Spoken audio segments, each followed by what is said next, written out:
host. And we don't take this time for granted.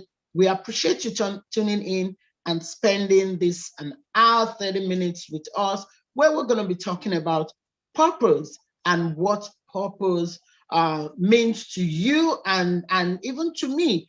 I am so excited to be hosting this event alongside with my amazing sister, Nekne Obatogie. And today is going to be an awesome, awesome day because we have two great speakers who are going to be sharing, talking about themselves and talking about the struggles and how they were able to find purpose. Because purpose without, living without purpose, it's like you just living life without knowing who you are and what you've been created, to do on earth. So these amazing, outstanding, beautiful, beautiful speakers of ours are going to be throwing light, sharing so many amazing things from their own personal life experience and how they actually see purpose and why women should discover their purpose. You're not just on earth to just live life because you're a woman. You are a woman with so much, so much in you, but without discovering that purpose, it's like you're just walking through life and not knowing why you're here on earth. So this morning, I have two amazing, amazing, amazing speakers. Mrs. Bosse Ogbefu of Yasu. She is, I would just try to do a little bit, talk about her bio so you can understand why we are excited, why we feel honored to have a woman of,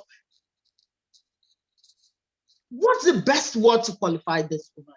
What is the best word do you think we should use to qualify a woman of this magnitude? Engineer Mrs. Bosse Oviaku was born in Benin City, Nigeria on April 4th and attended Agbado Primary School and the prestigious St. Maria Goretti Girls Grammar School, both in Benin City. She proceeded to the Bender State University, now known as the now known as Ambosali University. Wow. She studied engineering and have a bachelor degree in electronics and electronic engineering. Upon graduating, she worked briefly with Edo Broadcasting Service, EBS, in Benin City, before relocating to the United States, where she furthered her education and obtained a master's degree in electronic engineering from the University of Detroit, Mercy, UDM, Michigan. She worked with notable healthcare services providers, Aurora in Michigan, where she developed a passion. You see what I mean? A passion for caring with people, caring for people with special needs. This passion led her to incorporate her own organization called Trust Care Group Home, Inc., a non-profit organization that provides specialized residential care services. Her group home currently has 5 facilities which accommodates over 30 residents and provide employment for over 60 people. Wow. Engineer Bosse Oviasu is an active member of the vibrant Edo Heritage Foundation of Michigan and rose through various positions to become the first female president of the association in 2010 as a result of her outstanding leadership. During her first tenure, she was re-elected for a second tenure, leading the association. During her first tenure, she was re-elected And during this period, she scored another first by leading the association to purchase their own home and own community center in Michigan, which made the Edo Heritage Community Center the first in United States to purchase and own their own community center. That's another big one for Engineer Bosse of Yasu, because I know that is a dream of a lot of organizations in North America, but very few organizations have been able to achieve this. Wow, wow, wow. I salute you, ma. The center is a resource center that can accommodate about 300 people and have become the place for Edo indigenes in Michigan to call home. Thank you so much. Wow, thank you so much, so much, so much.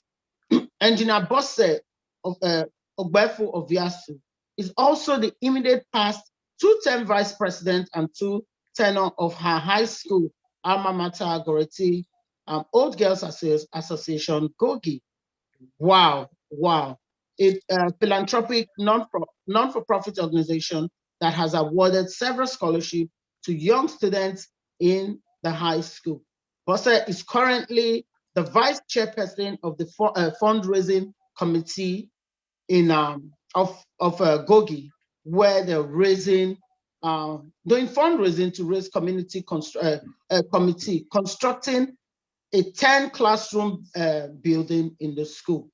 Bosse of Yasu is also the immediate past president of Edo Association Worldwide, ENAW, and she also served as a board member. Bosse is focused, go-getter, who is always willing, and she dedicates her time, energy, and resources to serving her community without expecting any reward. She's happily married and blessed with 3 amazing sons. Engineer Mrs. Bosse of Yasu, please take the floor. We are so honored to have you be one of our guest speakers today. Thank you so much. You can unmute yourself and take the floor. Thank you. I'm happy to be in your midst this morning. The discussion this morning is discovering your purpose as a woman. Who is a woman? When God created the world, after creating all the living things on earth, he said he has to make an image of his likeness. Then God created Adam. After he created Adam, he said Adam need a helper.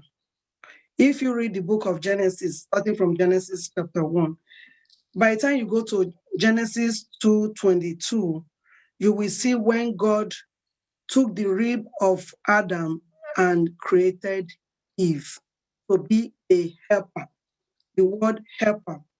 So actually, women, from creation, we were created to be helper, not just to our husband, but to the community, to wherever we go. So God blessed we women with the spirit of multitasking.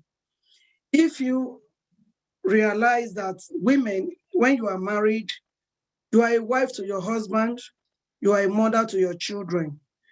You are a teacher, you help the children with the homework. You are a doctor. When they are sick, you give them Tylenol or Panadol. When they need counseling, you are there. So we women, we multitask. We do a lot of things. That is how from creation, what God created us to be. But a lot of times, we don't know the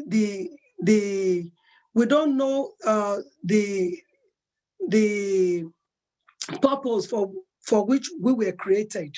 We don't know. But What are the purpose? How do you discover your purpose? Before we were formed in our mother's womb, God already knew us. And he sent us to this world with a purpose. But how do we discover this purpose?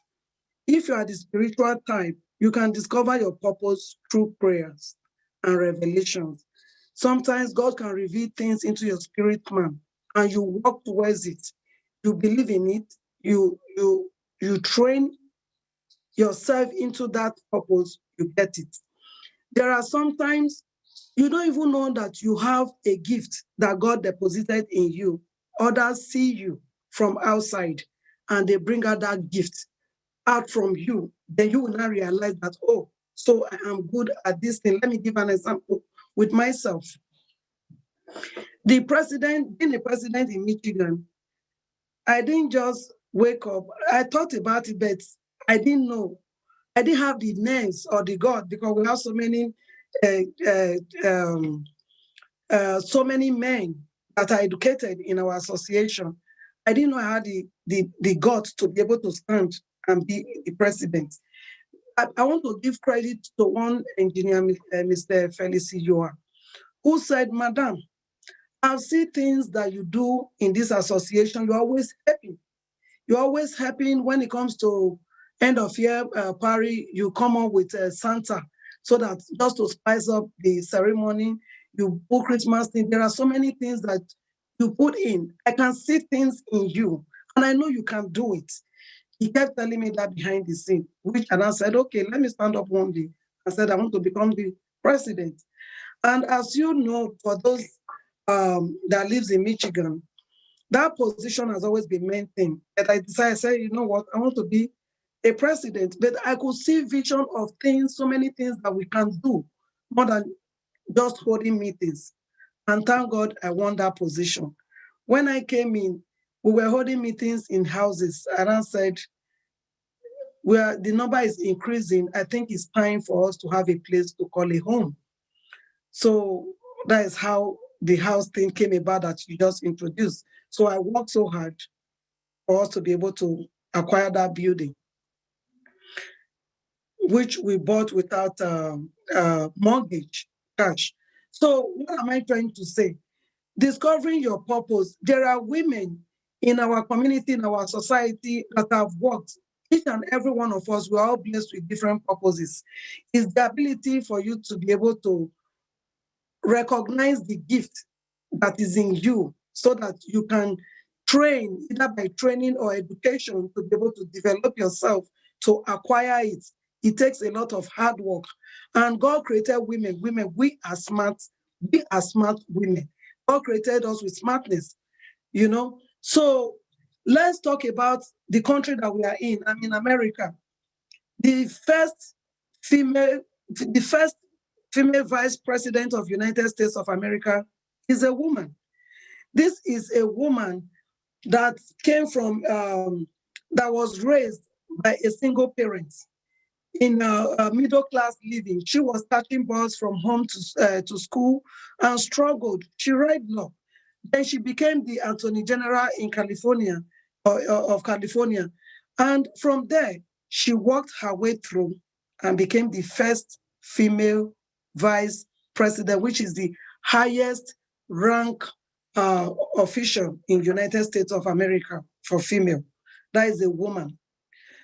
Let's talk about Germany.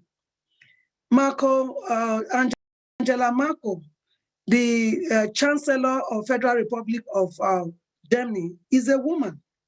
This woman was elected in 2005. She worked so hard in that country, and she was re-elected again in 2009. From 2009, she got re-elected again in 2013. From 2013, she got re-elected again in 2018. She's the current Chancellor of Federal Republic of Germany.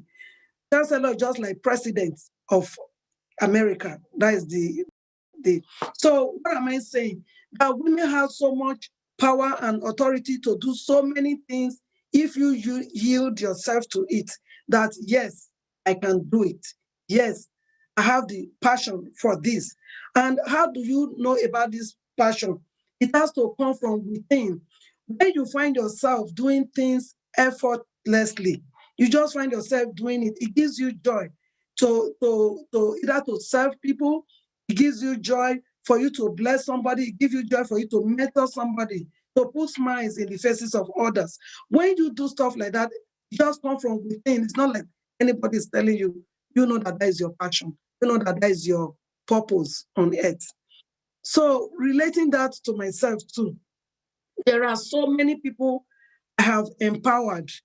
I discovered myself that I enjoy either counseling somebody or just working on one-to-one with women or men, empowering them, letting them know that yes, you can do it. Yes, you can do it with words of encouragement, counseling, resources, so many things. There are so many all over that I have worked with, that I've empowered. And I think I have one of them on the line. I can see Yvette Arnold on the line, which I'm still empowering. So there was a young lady that worked in our company. When she came, her husband said she's new in America. She applied for her and joined the company. She was working as a direct care worker. So I asked her and I said, "Are you a graduate?" She said, "Yes, mommy. I graduated as a nurse." She actually worked as a nurse in Nigeria. And I said, "There's more you can do in America. Why don't you take the fresher class and go take the board exam for you to become an RON in America?" So she was looking at me like, "Oh, I just came. I don't even know what that is all about." I continue to encourage her. I told her that you are in my case. I am going to make sure that you go take that board exam and practice as a nurse, which she did today. She has a bachelor's degree. She's working on her master's as an RON today. So when you have a passion of giving back to the community, that is what you have to do. And also, going back to Edo State, where I am from, Nigeria. I'm a Nigerian from Edo State. We have this woman, an amiable, polished, refined woman, Dr. Ngozi Okonjo-Iweala. Dr. Ngozi Okonjo-Iweala is a Nigerian economist. She's an international development expert who served a two-term Minister of Finance in Nigeria. But today, she's the first woman and the first African that have held the position of Director General of World Trade Organization. The first woman. That is a woman. She's a mother. She's a wife. She multitasks. She worked her way through that position. She got that position March this year. So what am I trying to say? I'm from Edo State. Let's talk about Edo State. We all have heard about Queen Idia. Queen Idia is the mother of Oba Esige. Oba Esige ruled in the year 1502 to the year 1550. Oba Esige ruled for 48 years. During the reign of Oba Esige, Queen Idia played a significant role in the rise and reign of her son. She was a great warrior, fought relentlessly before and during her son's reign as Oba of Edo people. Till tomorrow, we still hear of Oba Esigi, Queen Idia, don't we? Yes. So what am I trying to say? Discovering our purpose is for you to know that thing that you love to do best. That thing just comes like just from within. It just comes without stress. You just find yourself doing it and it gives you joy. It gives you joy and it plays a vital role into the lives of others positively. When you see yourself reaching out to others positively, you know that is your passion. So you work on yourself. How do you do that? By going back to school, you develop yourself through education. You enhance yourself through knowledge in education and training for you to be able to move yourself to a higher class. Relating it to my life. Yes, I came to America the last day of 1996. In Nigeria, yes, I was an engineer. I read electrical electronics engineer, worked in EBS. Engineer Ogefa was my boss then, before I relocated here. But when I got here, the priority of my coming to America was to have children. So I started trying to sort that problem out through God's grace. Now we are blessed with 3 boys. But during the course of having those children, I decided to go back to school. And I completed my master's degree still in electrical electronics engineering. As far as I was concerned, I'm so good in mathematics. I was, during the time I was schooling, I was teaching 5th graders mathematics. So as far as I'm concerned, that is all I know how to do, just calculate. I'm smart. I can do all these mathematics, all this physics, all this whatever. So that was what I thought that it is. But by the time I graduated, started having children, looking for where to drop the children. Today, the Miss A, please help me pick them from school. Tomorrow, Miss B, help me take care of them before I get off work. My husband said, no, we had these children late. We're not going to toy with them. One of us have to stay at home. Who do you think will stay at home? Bosse. So I have to be the one to stay at home to watch the children while he work. So while I was staying at home, I started praying, God, what can I do for me to be able to have time for the children and also to be able to do something with myself? So that is how the Spirit will say, you know what, why don't I go work in Aurora? I started working in Aurora. That was where I developed my passion for caring for people. Before I knew it, we started our business with the first facility, started caring for people that are less privileged, people that are mentally challenged, people that are developmentally disabled. Aside doing that, that care, that passion, I now discovered that I have so much passion of care, caring for people, taking care of people. So, which I never did know before then. Before then, I thought, yes, engineer, let me do my thing. But it now took me to a different direction. So I started caring. Caring, that is how I cared for my late mother that lived up to 100 years. Taking care of her with passion. You have to have that spirit of empathy, passion, compassionate, for you to be able to put smiles in the face of others where they think all hope failed, gone. You give them hope, you let them know that there's hope. There's so much years ahead of them. So that's how we started, from first facility to second to third to fourth to fifth, employment everywhere. So you see how I discovered my own purpose from what I was doing. Then doing that, at the same time, I was serving the community, not just doing Edo Heritage as president. I'm an usher in my church, because in anything that we do, God first. So I am a prayer warrior. Every evening, trust this woman is praying before God. I'm a prayer warrior. In church, I'm a temple cleaner. I clean the house of God, because when you clean the house of God, God will clean the problem that is in your way. He will remove the virus. He will remove things away from you, because you are also doing things for him. So I do that. I usher. So like I said, women, we multitask. We do so many things at the same time. So I was doing that from Edo Heritage. Then we now went to the national level, Edo National Association Worldwide, where I served as a member of the board of advisory.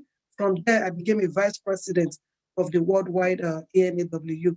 So what am I trying to say? I want to encourage everyone listening to me today that as a woman, you have to find that thing in you that interests you, that you love to do. And when you discover it, trust me, the sky is your limit. It takes a lot of hard work. You have to have self-esteem. You have to have strong willpower for you to be able to do that. Even when you think you can't do it, sometimes you get discouraged and all that. Tell yourself that yes, I can. Yes, I can. Yes, I can. And really, you'll be able to make it. And also, not just self willpower, shows that you are focused, that you have that ego for you to be able to stay strong, strength, self-reliance, self-esteem, strong willpower, that is intrinsic assets for you to be able to know that you can make it. There are sometimes you have family assets by then showing you so much encouragement, by showing you love, empathy, encouragement, understanding. Families are there on the side to tell you that, yes, you are doing a good job, you can do it. And also spiritual assets, like I said before, being prayerful, being prayerful. The Bible says, seek ye first his kingdom and his righteousness. Every other thing that you desire on earth, he will give it to you. When you turn everything to God, trust me, God is going to bless you. God is going to make a way. God is going to put things in your spirit man for you to do. Ministration comes into your spirit man and tell you that do this, do that, and you find yourself doing things even without thinking about it, and it brings a positive result. So I'm encouraging everyone, encouraging the youth, that the sky is your limit. You are able to do it. If me that came from Nigeria, I wasn't born here in America, could rise from nothing, we started from nothing to where we are right now. And trust me, you'll be able to do it. If you don't mind, if you can give like 2 minutes to one of those that have mentored to speak for like 1 minute, I will appreciate that she's on the line. Absolutely, yes. Yeah. Miss Arnold, she's an American. Oh, okay. Can you unmute yourself, please? Unmute yourself.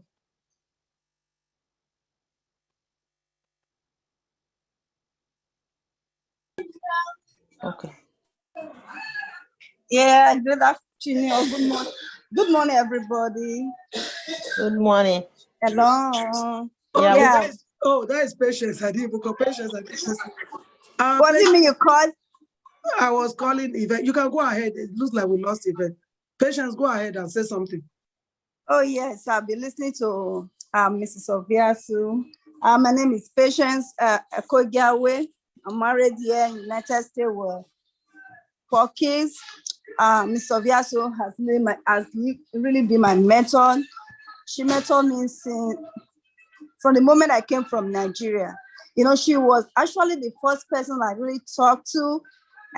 Giving me a job was the first thing she did. I didn't even write application when I started with her. Somebody gave me her number. Well, my husband that gave me her number, and I went there straight like, oh, mommy, I need a job. And instantly she gave me. And then she kept asking me, then what were you doing in Nigeria before you came?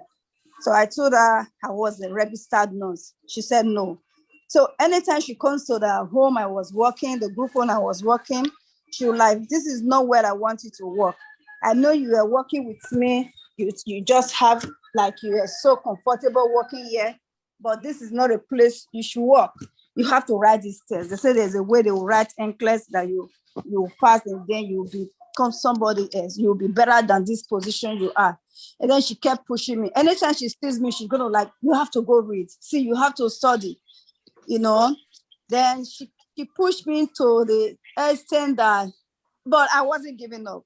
That was the other thing. So I wasn't giving up. No, she was gonna push me. She's gonna ask me. No, she was encouraging me, not even with her words of man, but financially, she got to like, oh, just have this, but you have to. The sky is your limit if you pass this NCLEX exam. So finally, I passed the test. Then I now have an issue with my transcript. She has to. There was a day I told her, like, she said, what are you doing? I was working with her. She knew I worked with her. She knew I was on schedule. But she come like, what are you doing in my home? You see, you're not working. You passed NCLEX already. I said, yes, I have issue with my transcript. Then instantly she called her brother. She called the brother, Mr. Charles Ogbefon. I don't know what happened. That was the only respect I think I could give to that his brother. I knew she was the one that motivated his brother to go to Abuja for my sake. The person I never knew before. Just because she wanted me to work in US, she sent the brother to go to Abuja for me. And then finally I saw the brother just coming right now in the nursing office in Abuja. I was like, really? And then the next day, the brother came to US and said, oh, it's not working. Then Mr. Obiasu said, Patience, I have to talk to you. You need to go to Nigeria. You have to get this done. At that time, I was really frustrated. I thought there's no way I would have done this because that was the highest length I could take. Then I now finally went to Nigeria. I got the transcript fees and I started working. So presently, I am a registered nurse, had a bachelor. I am doing my master's in nursing. You know, she has pushed me to wherever stage I am today. You know, Thank you. I appreciate her in everything she is doing for me. Thank you, everybody. Thank you. Ms. Yvette. Yes, Can you good speak morning. 2 minutes? Yes, thank you. Yes, good morning, ladies. Good morning. My name is Yvette Arnold, and I'm born and raised here in the U.S. I met Madame Bosse maybe about 20 years ago. And when I tell you I met her 20 years ago, it has been a great experience. She is a great woman. She has empowered me. She has put so much into my life, so much time, so much financial assistance. She encourages me. She's the type of woman that she wants to see you shine. She wants to see you excel. She don't accept no. You can never come to her and say, no, I can't do this. She will tell you, yes, you can do it, regardless of what the situation is. You can do it. She is the type of person that believes in people. She makes a difference in people's lives. In her facilities, they are beautiful. They are well decorated.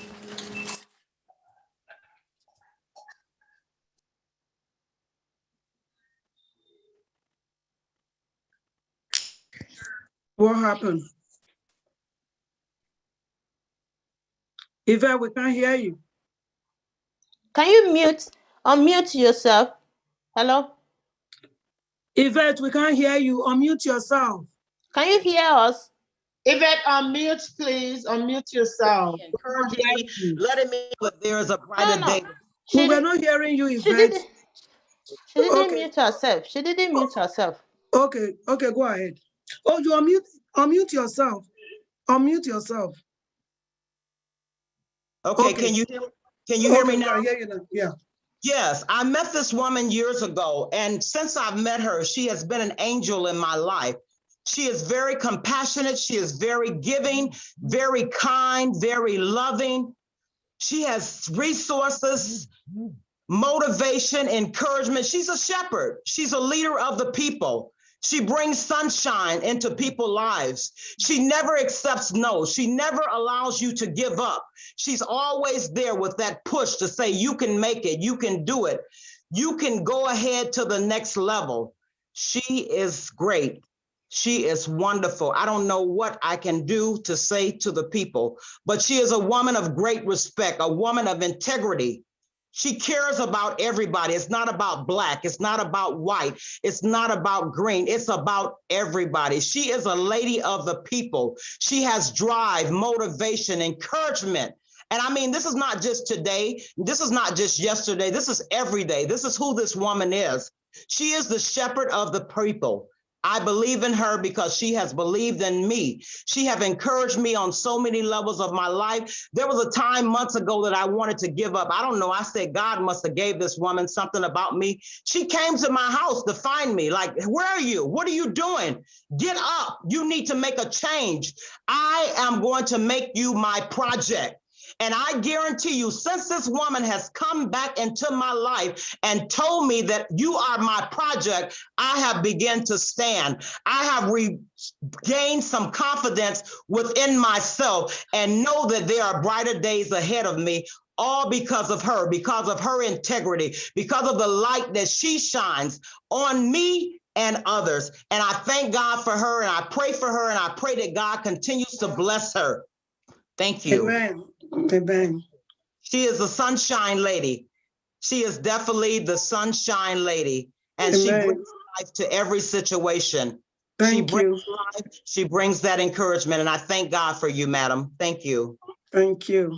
Thank you too for appreciating her. Yes, ma'am. Yes, ma'am. Thank you all. Thank you.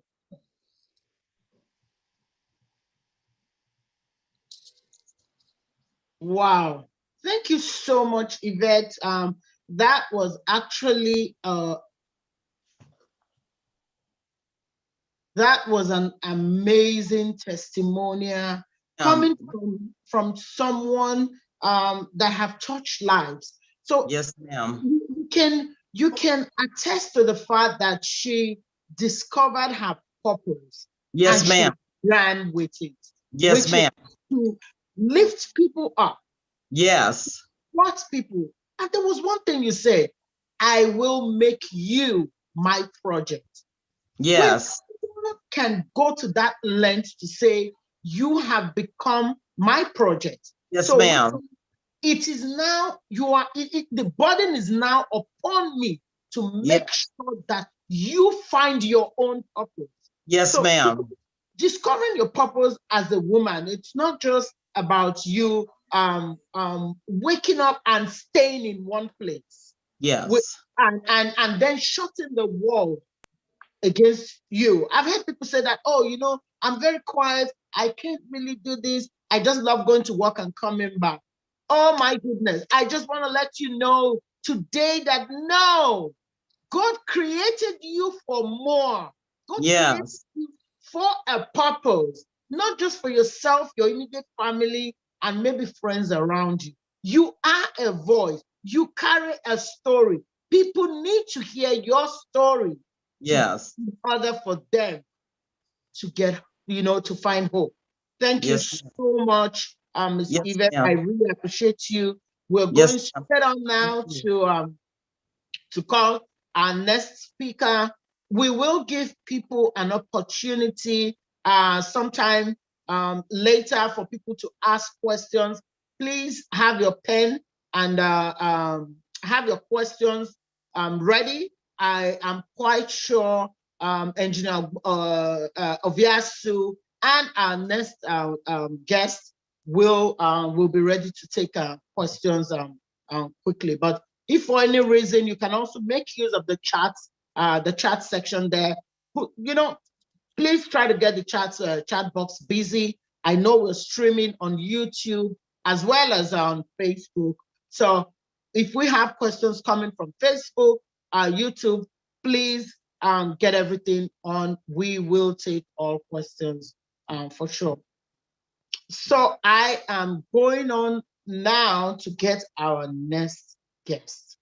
Oh my God, our next guest is also a trailblazer, someone that has so much to offer. Today we have the privilege, we have the honor to have Michelle Foster Ni-Oke. She is a 17-year veteran of the York Region Police Service here in Canada, who holds the rank of sergeant. Michelle is the highest ranking female officer of Nigerian descent in Canada, in Canadian policing. So that we know. She runs it, and she also runs a successful real estate business in Toronto, Canada. Michelle attended Command Day Secondary School, Ikeja in Lagos, Nigeria.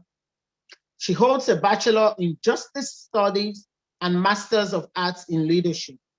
Some of her philanthropic endeavors involve volunteering for the Leonard Britwell Afrocentric Program, Leadership Conference, Nigeria Resettlement Center, and her local church, to name a few.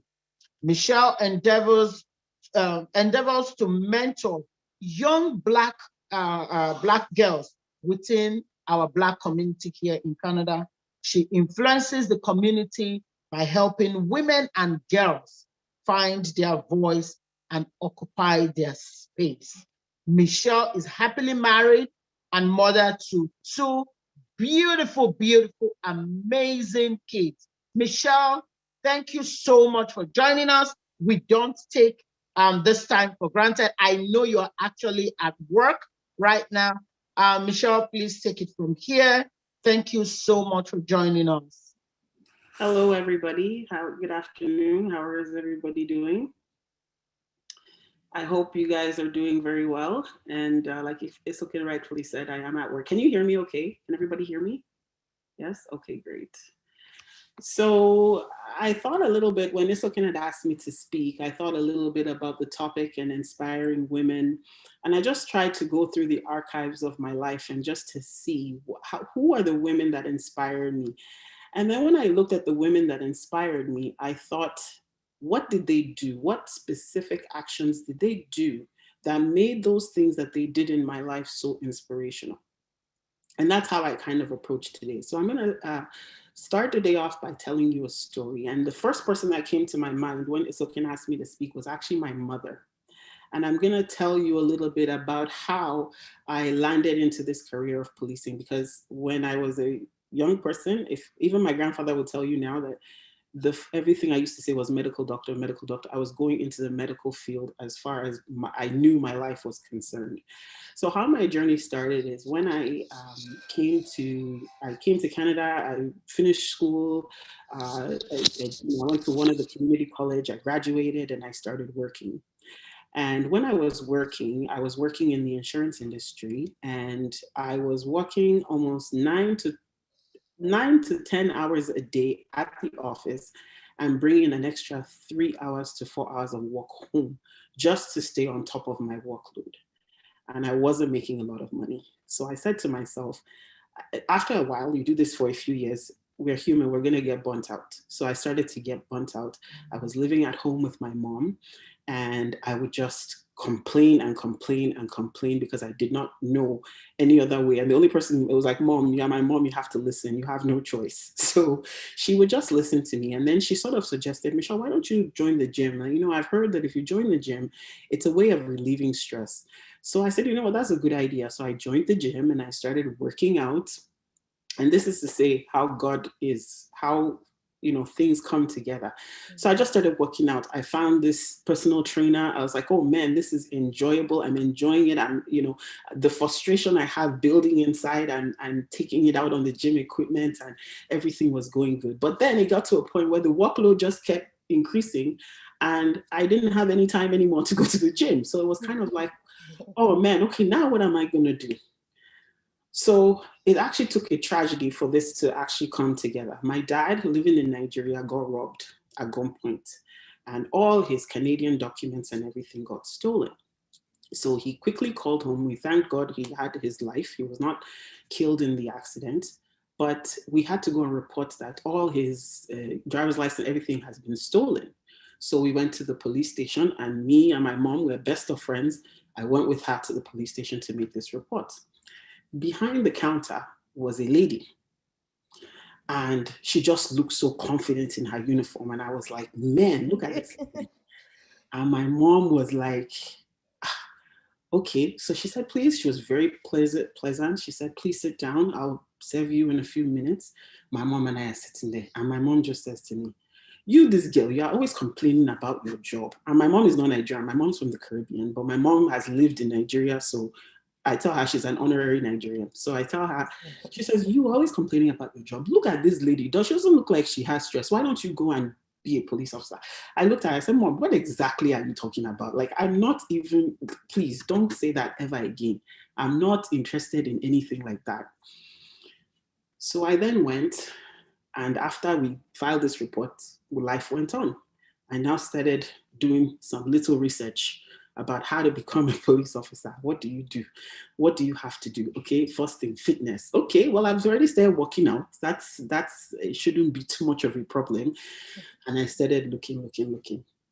So one of those things, back then, I'm a bit of a procrastinator. So I'm not, as much as I'm talking about it and I'm getting all the knowledge, I'm not necessarily doing anything other than reading to get into this field. So there were a group of ladies who we all used to take the train home after work. So I jumped on the train with my group of ladies. We're all there talking. And I just blurted out that, oh, you know what? I'm actually thinking about looking into this policing of a thing. And my girlfriend said, oh my goodness, you will be such good at that job. You know what? I have a family member I'm going to introduce you to. Friends, I work with this family member that she introduced me to here now at this. And it has been 17 years later. So the reason why I told you that story is because, one, as women, our roles, we are wives, we are mothers, if you don't have your own child, you have somebody in your life who you influence, whether that be a friend, whether that be a family member. There's somebody in your life who you impact. And my reason for telling you this story are the words that we speak have a lasting impact on the people we speak them to.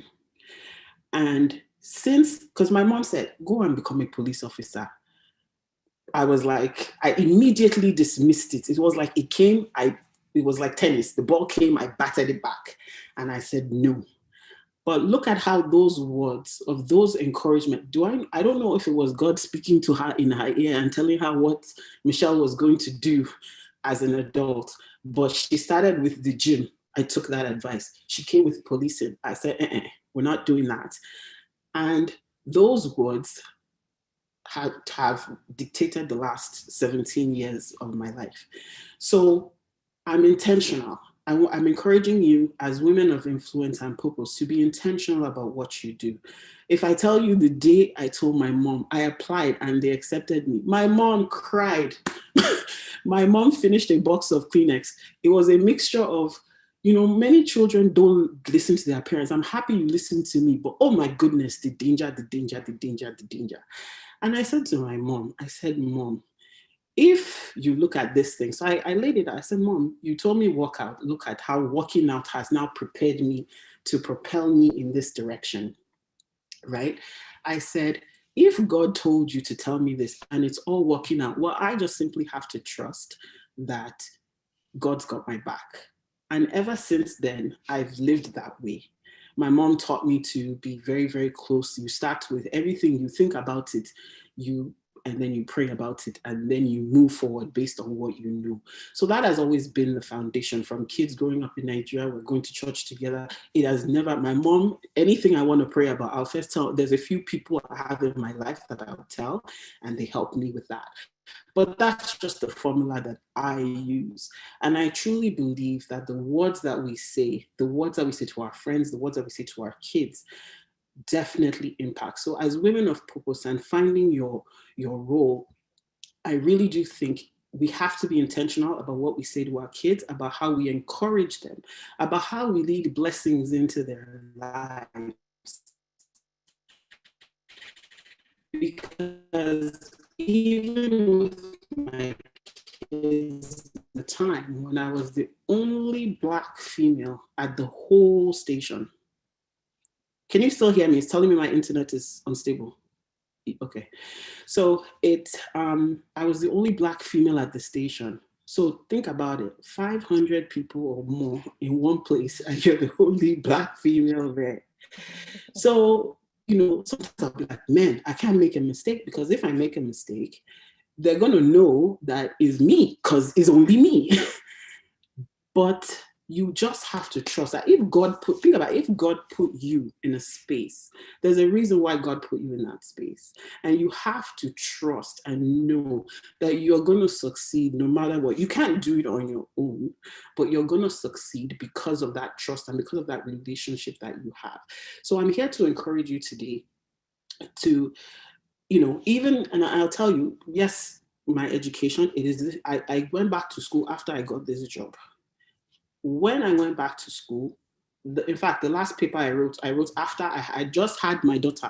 My husband was holding my daughter, and I'm there typing my last paper, because I was just like, you know what, if I have a rule, if it is going to happen and I'm going to do it well, I'm going to excel at it. There's no guessing if I'm going to excel. I might have that little, oh my goodness, what's going on? But I just pray to get that fear away, and I just go. I trust and I go. They say when you've done all you can, you stand, right? So I just stand. And so that's what I just want to encourage you to do, because there's a place in your life. There's something in your life that either you're doing or you're meant to be doing. And you're meant to be doing. You're convicted that you're meant to be doing it, but you're not operating in the I'm standing, as in I'm going, I'm putting one, because how do we learn to walk? We learn to walk by putting one foot in front of the other. So I said, you know what, I'm going to get my education. I started doing it one course at a time. My children were toddlers at the time. Was it difficult? Yes. But I also included my husband in the deal. I said, listen, this paper is a joint effort because when I do my work, yes, I'm doing the work, but I might need you to read something to see how it sounds, whatever. So I always included him in the things that we were doing. And I'll tell you, in this job, it's sort of a balance because I work days, I work nights. So it has to be a balancing act in terms of the things that I'm doing and the things with my family. So if there's a word of encouragement that I can give you today, it is to be intentional about what you do. The second half of what I want to share with you is to be intentional about what you feed into your spirit. So Isokin is a very good friend of mine. I've known Isokin probably longer than I've had. No, I was in this job when I met you, right, Isokin? I believe so. So, but it was very early on. And Isokin and I have been on this journey of self-improvement, and we've taken Speak for Good together, we've taken Jumpstart together, and we're just taking things of what do you feed your soul? Because what you feed your soul is what you're going to spit out, right? If you listen to rubbish, rubbish is going to come out. If you listen to positive, impactful things, those are the things that you're going to speak out. So one of the things that I try to do is if I'm talking to somebody, I try to make it always positive. If I'm going to talk to you and I have something negative to say, it's not that I won't say it, but I'll say it from a place of love, from a place of concern, because if I'm going to bring the problem, then I should have a suggestion on the solution, right? Because bringing the solution to you, even though you might not really listen to me or process it at that time, just like me with my mom, I went back and sort of processed what she had said. So your friends are going to go back, and this has been, it's okay, have said things to me, I've gone back, oh yeah, okay, you know what, this is what she really meant when she said it, and I process it and take the time to sort of get the next step or see what she was trying to say. Or if you're not sure, ask that person to help you or be that help to that person. Like I came in at the tail end of the last speaker, but I remember her saying that, she says, you are my responsibility. Take responsibility for someone, a sister, a friend. I called you guys all friends. I don't know all of you, but as far as I'm concerned, you're my friends. So if there's something that I can do to help or to encourage you in any way, then it's my responsibility to do that, because that's what I expect of myself. And of course, lastly, that's what God expects of me. So I just wanted to encourage you in that way. The other thing is, the reason why it's so important that we live in our purpose is because you when you were sent down here, you were sent down here with a purpose. There was something you're supposed to be doing. And you don't want to be like, okay, I left, like, think about your legacy. What is your legacy going to be when things happen, when further down the road, when you're gone? What is the legacy that you're going to leave behind? Think about it. Think of the people in history. If Martin Luther King did not walk in his purpose, would we be celebrating Martin Luther King now? No, we would not. Look at Michelle Obama. Look at Obama himself. It doesn't even have to be that grand. There are many, many heroes that are doing simple things, to impact their community. It's the impact on your community, because a little impact that you do may help. You might not be the person that's supposed to be in the spotlight, but that little impact that you do is going to lift the person who's supposed to be in the spotlight and help them make it easier to get. So I just wanted to encourage you in that way. I also wanted to, because as women, we have many dimensions. We have, like I said, we're mothers, we're wives, we're friends to someone. So in your different dimensions of your life, I just want you guys to think about financial dimension. What does that look like? What do you want it to look like, right? Are you, for example, one of the things I did myself is like, okay, finances. I don't know a lot about finances. Let me go and get some information to learn so that I can bring myself to that place of where I want to be.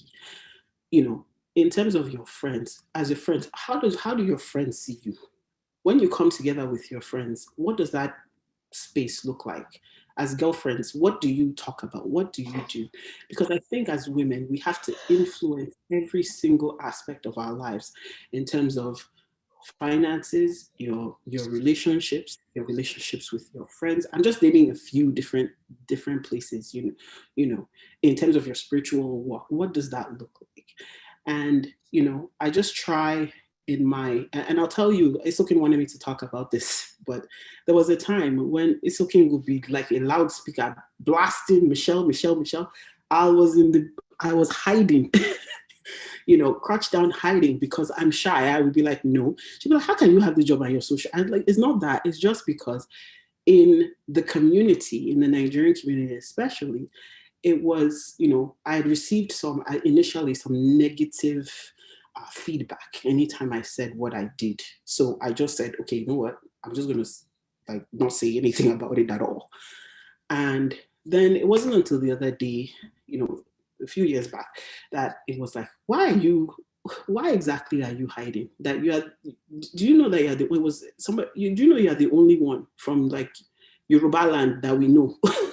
And it was kind of like, wow, and what does that mean? So I just want to encourage you that, just like when you start that one step at a time, moving in the direction to what your purpose is, or to fulfilling your dream, or to fulfilling what you want to do, that, speak about it. Because if I didn't say what I said on that train that day, I would never have met that person that I now work with now. And it was that person that was really like the wind behind my back saying, no, do this, do this, do this, do this. And look where I am today. So as women, again, just to highlight, just be intentional, be purposeful, help in little ways you can. I came across a little, a little clip that someone sent me yesterday, and I thought it was so true, and I thought how awesome that I got it yesterday, and I'd like to read it to you very quickly before I go. And it says, they bought balloons to a school. One was given to every student who had to inflate it, write their name on it, and throw it down a hallway. The professor then mixed all the balloons. The students were given 5 minutes to find their own balloon. Despite the hectic search, no one found their balloon. At that point, the professor told the students to take the first balloon they found and hand it to the person whose name was written on it. Within 5 minutes, everyone had their own balloon. The professor said to the students, these balloons are like happiness. We will never find it if everyone is looking for their own. But if we care about other people's happiness, we will find ours too. So I just wanted to leave you with that. And if you have any questions, like I said, I don't know who wrote it, so I can't, give credit to the person who wrote it, and I give credit to who it belongs, but I just thought that was very, very inspirational.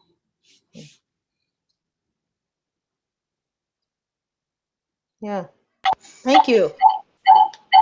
Thank you.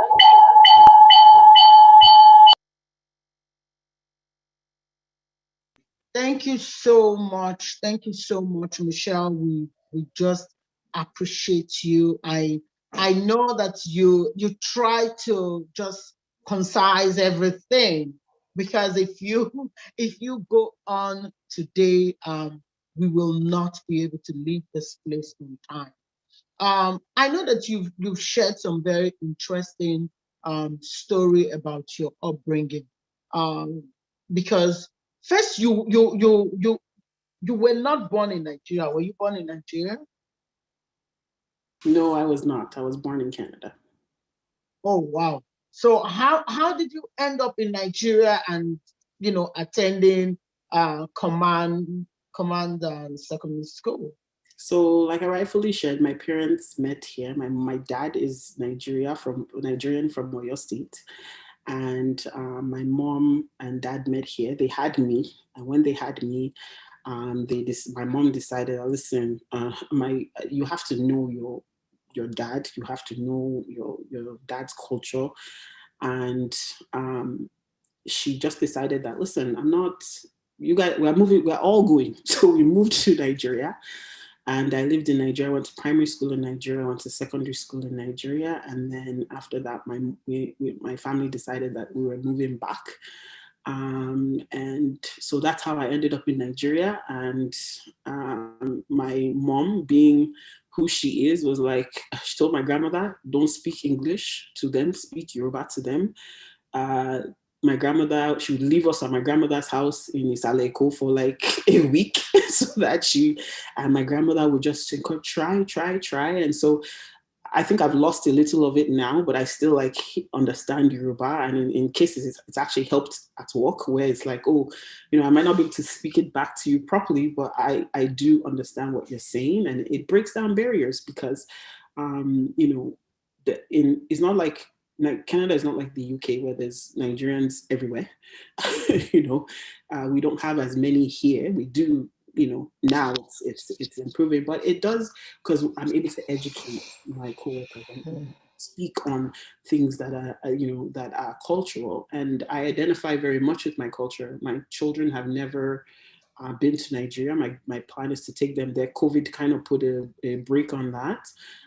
But if you see my daughter eat pounded yam, you will think, if you see my daughter dance to our music, watch our movies, you will never ever know that this child has never ever stepped foot in Nigeria. So I try to just emulate what my mom did for me so that my daughter also will be able to see that. So that's how I ended up in Nigeria and speak a little bit of Yoruba.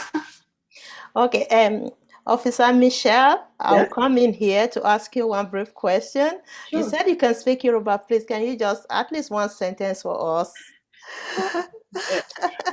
Okay, let me see here. Carol.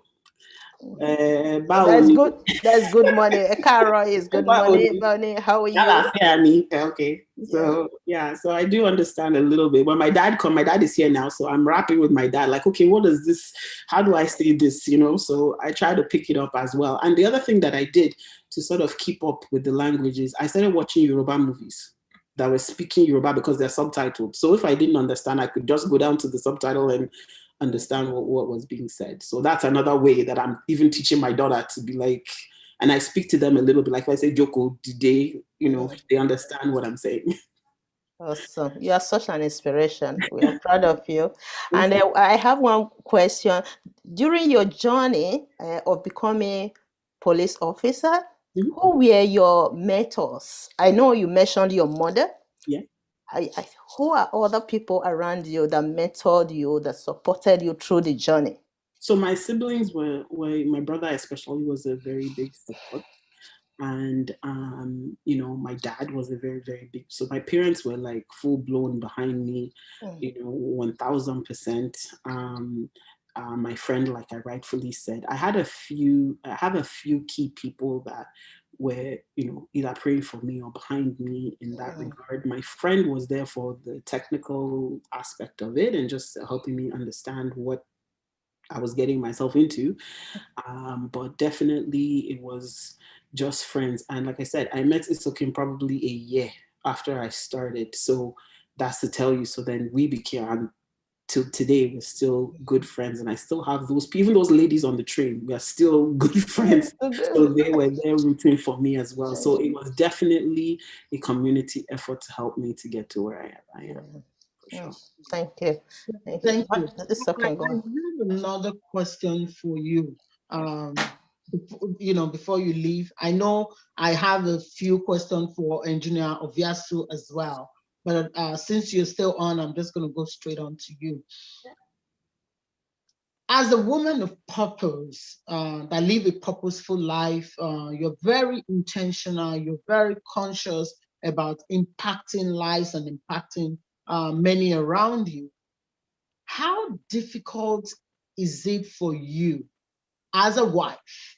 Because I understand your profession, it can be very, very challenging. You're married to a man, you know, your husband is not on the same profession, you know, profession line with you, and you are a police officer. And as police officer, all you guys know how to do is dish out instructions. You most times don't know how to, you know, take orders because you're used to giving orders as part of your profession. How then do you manage to keep your home tight despite where you are with your profession? Okay, so to answer that, I think it's a two-part question.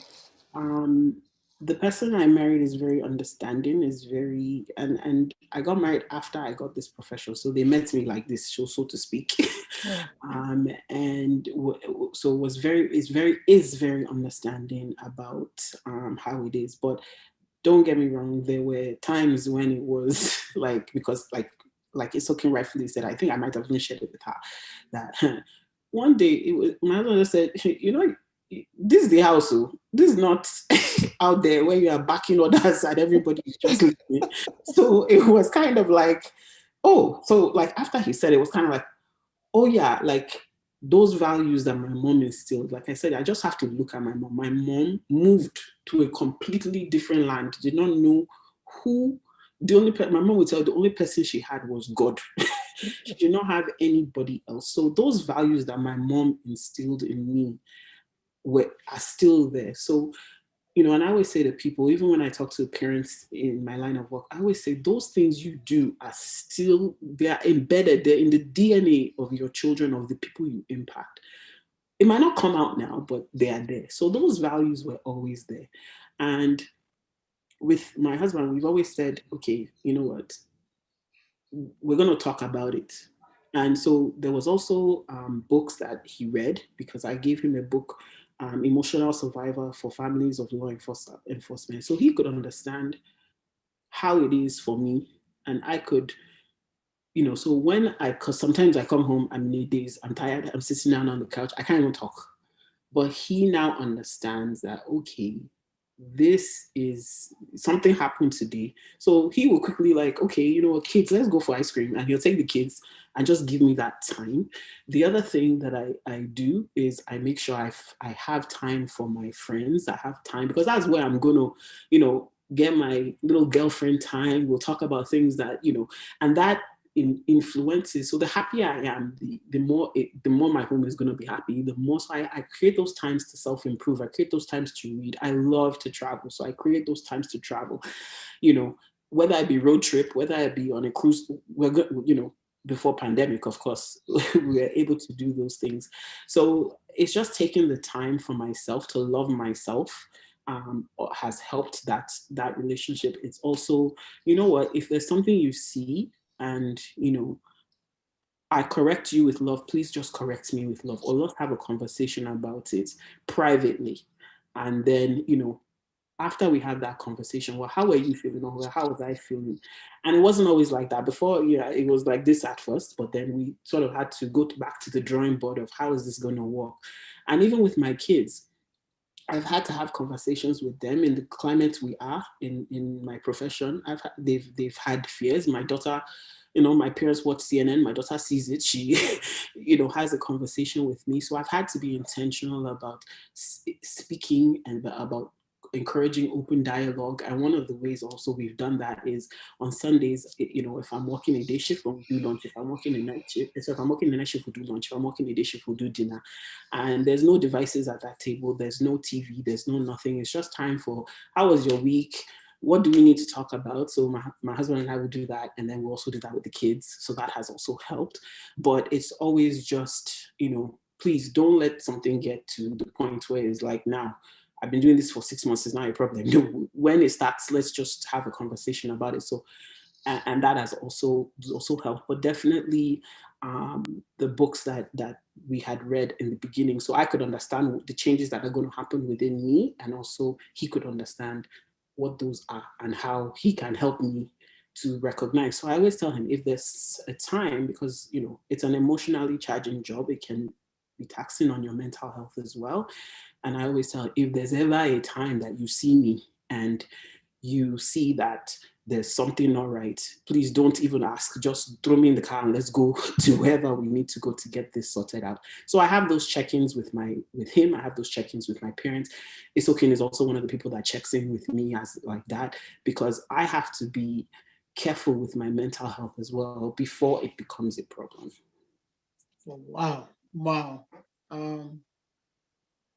Thank you for that.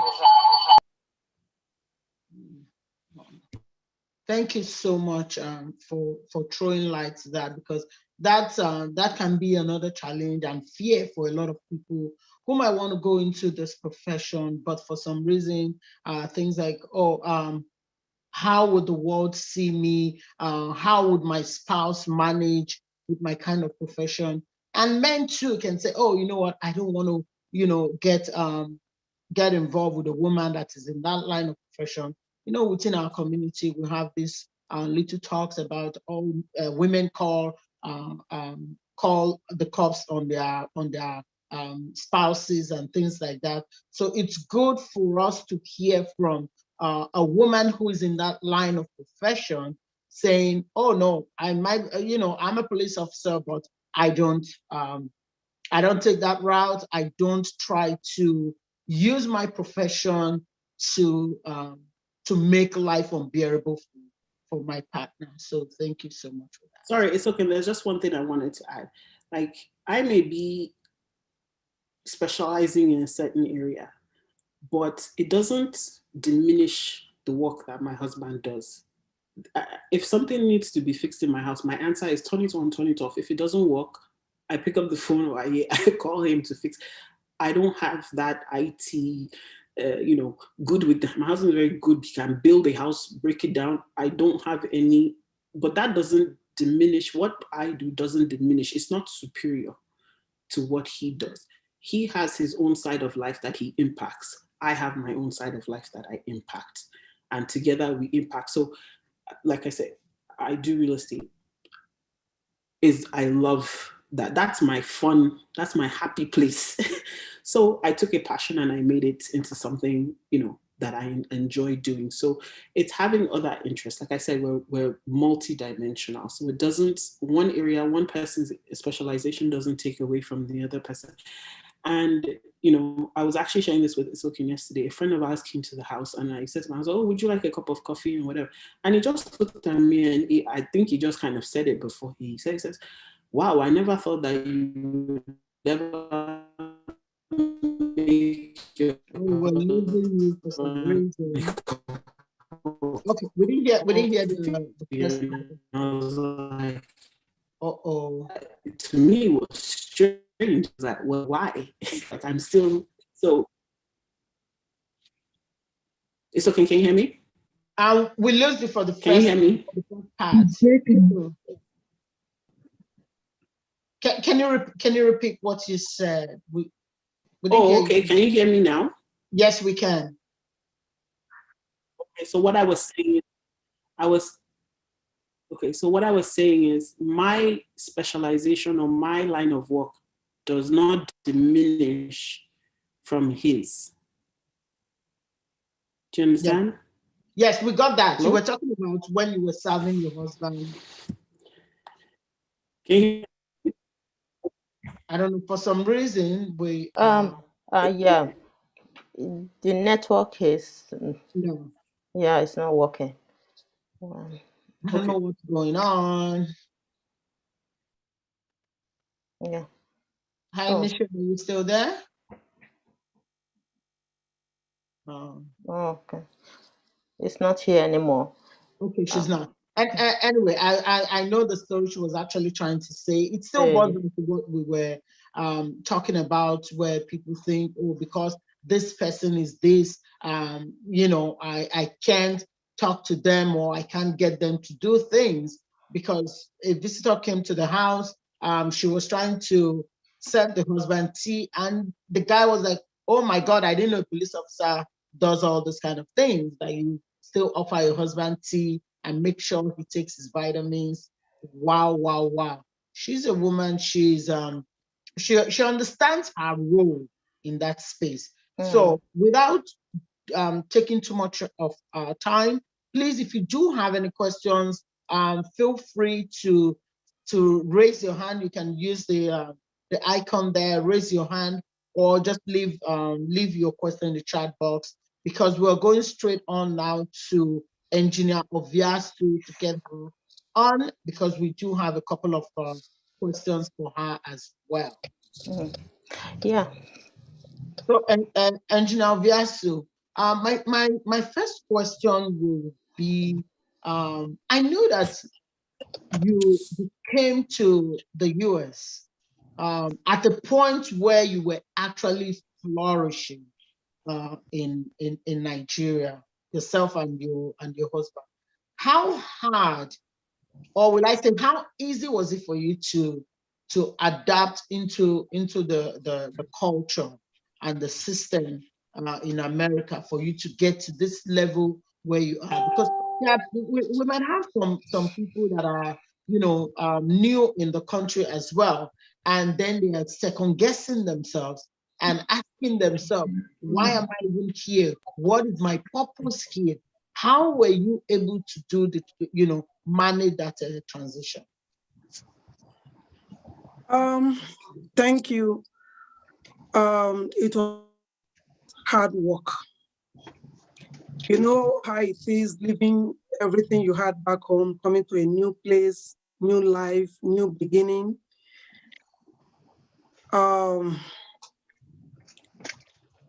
We had to start from the scratch, from the beginning, whereby I was basically doing like 3 jobs at the same time.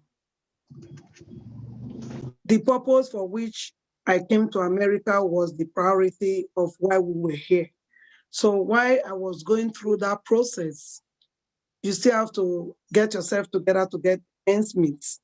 So in the morning, I'll go to Bagley Elementary School to teach. I was teaching mathematics, 5th graders. From school, close at 3:45, I'll go to where my husband dropped the two. Then I had two boys where the daycare where they go to. I'll pick them up from school, from daycare, go home, change them, change their clothes, their diapers, everything, pack them. Because I was doing my master's at the same time. My school starts at 5 p.m. to about 10 p.m. I'll drop them again in another babysitter, go to school. By the time I finish school, pick them. My husband is on his way. We were like exchanging bath, you know. I was working midnight shift at Aurora. So it was really difficult. It was hard, but I stayed focused.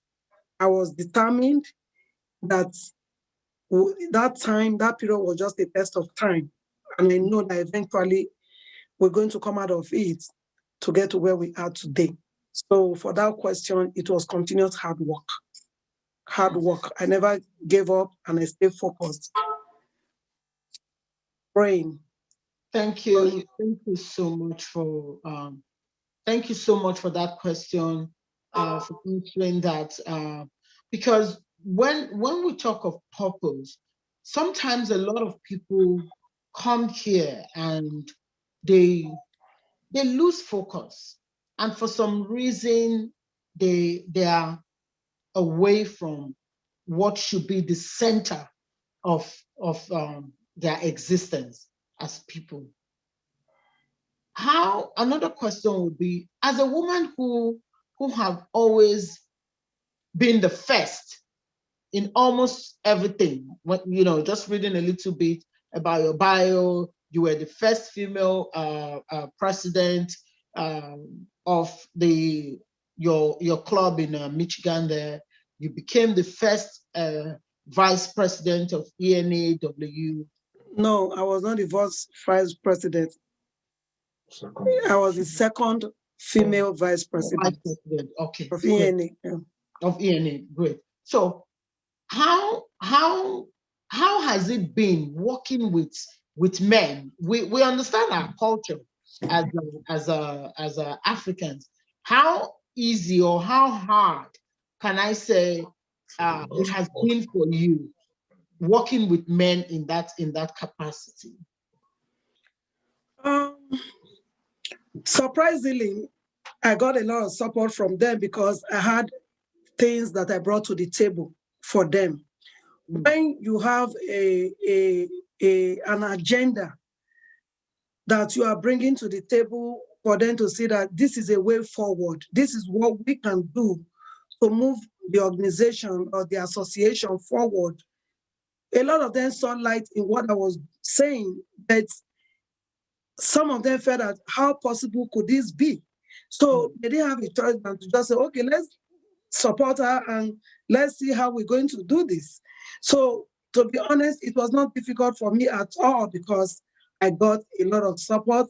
Like I said, in Edo Heritage in Michigan, when I delivered my manifesto to run for that presidency as the president, I told them that we'll be holding meetings from home to home, from individual family houses every month, that it is time for us to have a place to call a home. I threw that out. By the time the journey started, they didn't have no choice than to just support me and encourages me for somebody to come up with that kind of idea. And thank God that we all work together, and today we have a place to call a home. So the same thing, even in the national level, when you speak, you have an agenda, you have positive ideas that can move an organization forward, and you bring it to the table. The worst, you vote on it.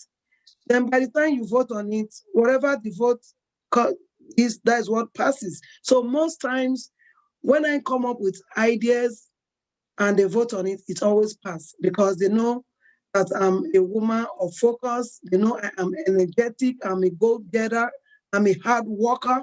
So they just know, we Bosse, we know she can move mountains. So I just flow. So it wasn't difficult for me at all to flow with the men. So what I'm also hearing with what you just said is, before you come to the table as a woman, please make sure you've done your homework. Make sure Definitely. you have something you're bringing to the table. So that way, no one can, push you aside. No one can second guess you because they understand who you are. They understand that when you come on board, you're coming with excellence. You're coming with value. You're going to pull through in anything that you start. Thank you so much. And I heard another thing which I really keyed into when you said, when you clean the house of God, God will clean I just coined it my own way. God will clean your mess. That was powerful. And I think that is a take home for me, that in everything we do, we must always align with our maker who has the ultimate agenda. Because before we were formed in our mother's womb, he knew us. He knew what we're here for. So wherever you find yourself in that journey of trying to discover your purpose, make sure you are always connecting to the source, because the source is your maker, and he alone will be able to direct you to find that purpose, so that you don't live life without leaving a mark of impact, where people will remember you for time to come, that once upon a time, an amazing woman called, Bosse, Michelle Neckman, once walked the earth. Thank you Yeah, so much. I have one quick question. It's okay. For Engineer Bosse. My question is about specifically for new immigrant women migrating to the West. You as an example of that. So, what strategies do you think they should adopt in order to integrate successfully into the mainstream society? For the new immigrants, it depends on where they're coming from. If they are Nigerians, they should try to connect themselves with their group, with their association. If you are Benin, join an Edo association. If you are Igbo, join Igbo. If you are from Mexico, join the Mexico. You have to connect yourself with your people from home, so that from there you'll be able to find your foot, and from there you'll be able to find your purpose or the things you are supposed to do. And also, like we said, God is the ultimate. The Bible says he will order our footsteps in the way he wants us to go in life. He will direct our path. So for new immigrants that are coming in, I will advise you that you get connected with your home people. So, there are some people that are introverts. she's talking about integration, which is a very good idea. But there are some people, they don't want to mix with people, just like she said, they just want to stay low profile, they don't want to talk their problems out or even go back to school. That is where the mentorship comes in. Like I said earlier on, when you see some people and you see the way they are, you can walk up to them and begin to talk to them. You talk them out of that either low self-esteem or whatever. You talk them out, and you begin to mentor them. You begin to give them ideas that this is what you can do. This for you to integrate into the system. You just can go back to school. You can advise them, show them ways they can go about getting admissions into school and stuff like that. So I want to encourage what she said. She spoke very well, but not everybody wants to integrate. But that's where mentorship comes into play. When you discover people like that, you just walk up to them when you have that spirit of mentoring and start working with them. So build confidence in them. Like Yvette said, there are some people you just go to them and build confidence, encourage them, give them resources, direct them what they can do to improve themselves or integrate into the system. Wow, thank you. Thank you so much, Ma. We appreciate that. I can see Pharmacy Rosemary here moves hands up. Please take the floor. I will. Okay, you are unmuted already, so go ahead. I just want to thank you, those of you that organized it. I'm really blessed, So I just want to say thank you, to all the speakers. It's really been a good inspiration to me, and I've learned so much because I'm still going through my stages, of being new to Canada. And I also know what I've gone through and also my contribution to the community so far, and I'm still learning. So I really learned so much, There's just one question I will want to ask. For example, as a new immigrant, you are trying to flow with your fellow Nigerians. And they just keep putting you off, this mentality from home, I better pass my neighbor. They also exhibit it here. They want to feel like, oh, you are just coming. Who are you? Who are you? What do you know? And they try to put you off. How? Because I've experienced immigrants that keep saying, no, when I talk to this is what they have done, this is what they have done. How do you see, breakthrough to get to them? So because they become reserved, and even when you are not trying to offer help to them, they don't trust you anymore. They say, oh, Nigerians, they are just like this, but they are also Nigerians. We are all Nigerians. So what is the best approach, to help such people? That's my question. Rosemary, thank you for the question. What I will advise you, don't give up. Don't give up. Don't let anybody intimidate you, or don't let anybody talk you down. Raise your head up with your shoulder high. Tell yourself that you will be able to make it, either with them or without them. I want to give an example with myself.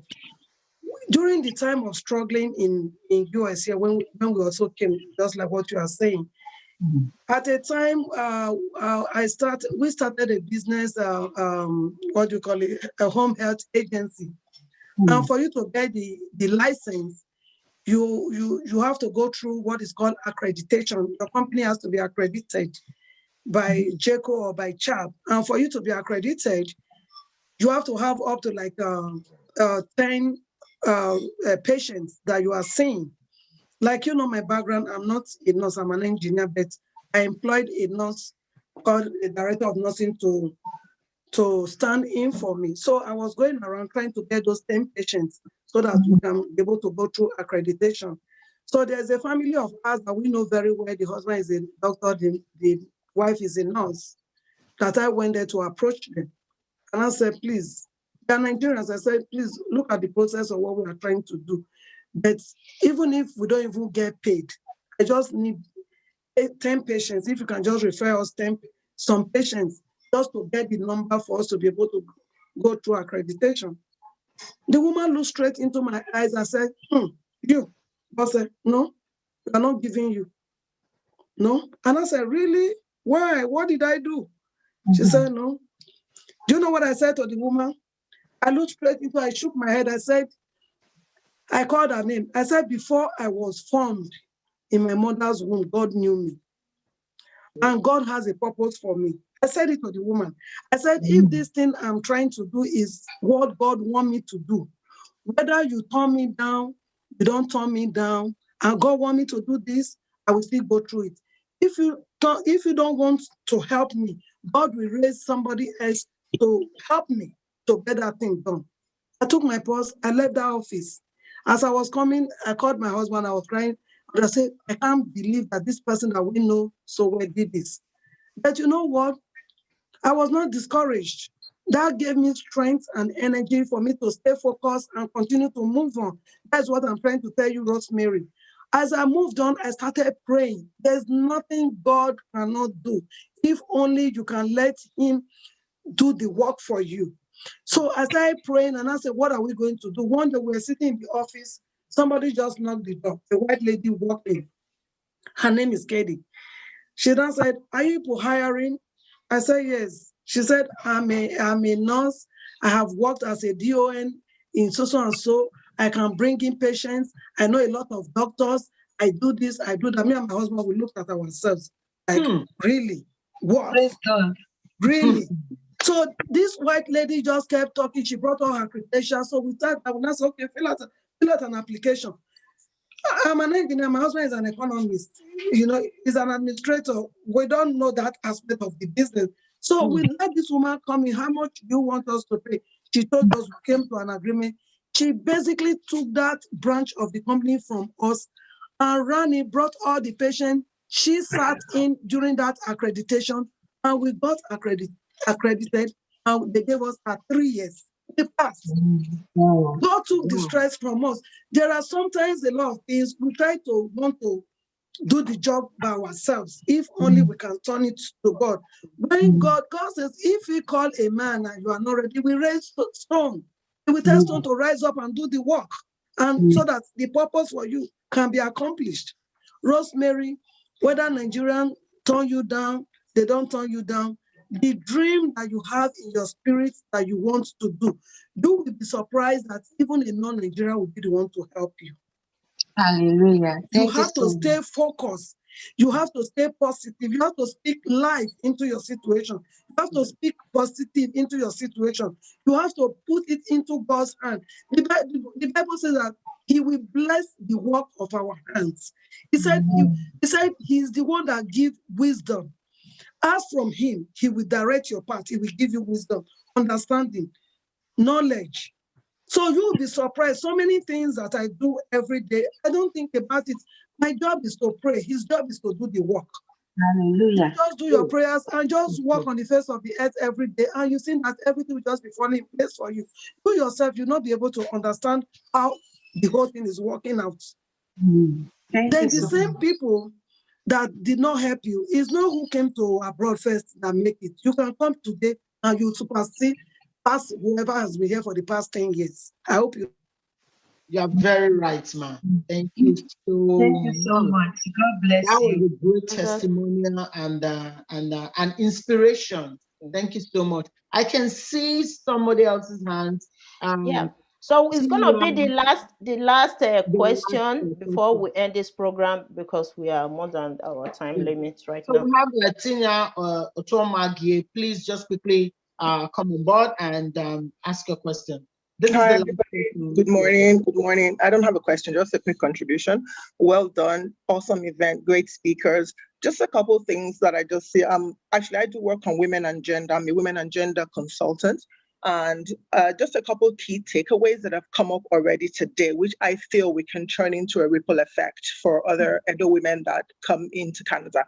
One of which is the first speaker, that the engineer was just saying about how somebody saw her doing something in the association and encouraged her to go for the president's position, which is fantastic. And the policewoman said her mother also encouraged her. So I think for us as individuals, we also have to always be conscious of looking at people, especially young ladies, to see how we can push them, because some people don't know. So we have to encourage them to step out and be bold. Secondly, I think regarding the question of the question that just came up now for new immigrants, I think it's what they meet on ground. If us as a body or whatever association or organization is on ground to sort of help newcomers, it's what they meet on ground that sort of determines how far they go. If the body, let's say the Edo association, they're not receiving, they don't put proper structures in place that will enable newcomers to be able to tap into it and then spring from there, things will not happen for them. So that's just something I just wanted to share. So being organized to receive new immigrants properly, being able to direct them so that when they come, they don't just fall through the loops and get confused and, and at the end of the day, they don't move forward. Outside of that, I just want to appreciate you guys. You did a very, very good job coordinating this. Well done. Thanks. Thank you too. Thank you for that contribution. Thank you so much for that contribution. And like we all know, with every good thing, there's always an end. Today we have come to the end of the event. But before we leave, I just want Engineer Oviasu to quickly give us a takeaway. Give us a takeaway from this event. Something we can all go back to and begin to ponder on as we, try to discover our purpose as women. Thank you. Okay. My takeaway or the advice for everyone is to stay focused. Do not give up. Put your priority first in all that you do. Do not copy others. Don't try to be somebody else. Be who you are. Because each and every one of us have a different purpose. So walk in the line of destiny that God has created you to be. Keep your ego up. Have self-esteem. Okay. Believe in yourself that yes, I can make it, I can do it. And stay focused. Wow. Thank you so much for that amazing takeaway. And for everyone that have joined us across the world, we just want to say thank you so much. Just continue to follow us because this is just one of the segments of our event. We're going to be bringing on amazing women from across Nigeria, across Africa, and specifically from Edo State to tell us their journey, because stories have a very powerful way of, forming people. When I hear you share a story that is relatable, that's something that will take me back to, oh, I was there before. Oh my God. Or I am actually currently in that situation. And then you share a story. And with your story, you are also giving me a solution. So without too much talk, I just want to say thank you for all the amazing speakers. You did awesomely well. Sister Nekpe, do you have anything else? Yeah, I would like to thank the audience, those that joined the program, Engineer Bosse, Officer Michelle. Thank you guys so much for this program today. And my advice for everyone, like what I said before, God made us uniquely and we have purpose on earth. Do not copy anyone. Find your purpose. Like what Engineer Oviasu just said, find your purpose on earth and you will excel in that purpose. Do not imitate, because this social media, is confusing a lot of women. Social media is confusing a lot of women. You saw a woman in front of the screen, speaking or discussing. You just want to be like her. And this is not your purpose on earth. So I will encourage everyone, find your purpose. Do not copy anyone, and God will guide you through. Thank you all for today's program. It's okay. Thank you for leading this. Junior Bosse, OSC. Thank you all, and we'll see you guys next time. If we are organizing another event, we're going to announce it in advance, just like what we did with this one. So yeah, we'll call it a quick for today. Thank you all.